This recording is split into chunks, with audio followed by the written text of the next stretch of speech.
This is a question that I get asked a lot. How do you work on your inner child healing if you can't actually remember your own childhood? The answer to this is simple: shadow work meditation. The way that this works is when you do a shadow work meditation, you are accessing the unconscious mind, which is all the stuff that is buried deep down below the surface of your awareness. So far so that you really don't have a recollection of it. But when you're able to tap into this information through deep meditation, you remember. And it's as simple as dreaming. It's kind of like you're just bringing things up that are already there, wanting to come out, but you've been actively trying to push it away. This is something that I do with all of my clients. We bring them into this deep theta meditation state. Once they're in that theta brainwave state, we can access these unconscious memories and relive them.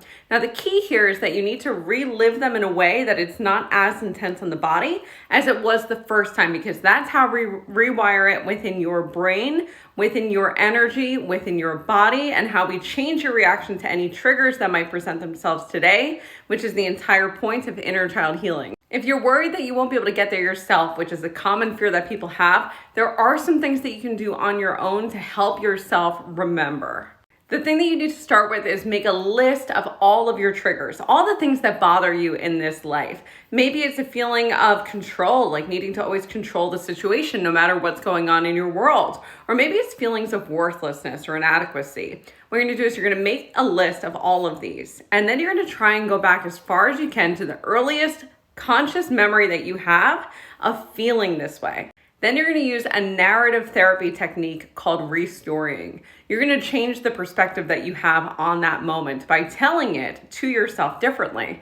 So if you remember being bullied by the pool when you were in second grade summer camp, what you're going to do is retell the story from the perspective of an adult and go, it had nothing to do with you. It wasn't you. You weren't bad. You weren't wrong. And here's the things that you should feel instead. You should feel proud of how you responded in that moment.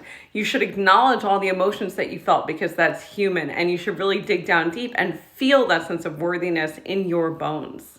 Do this over and over again with all of the things that trigger you and watch your perspective shift. You can also try using a shadow work journal like mine that you can pick up on Amazon. This one's called the Shadow Seekers Journal, and it's full of prompts to help you get to those unconscious memories in sneaky sideways ways so you can do this work on your own. The link to this journal is in my bio, and feel free to ask any questions that you have about inner child healing or shadow work in the comments.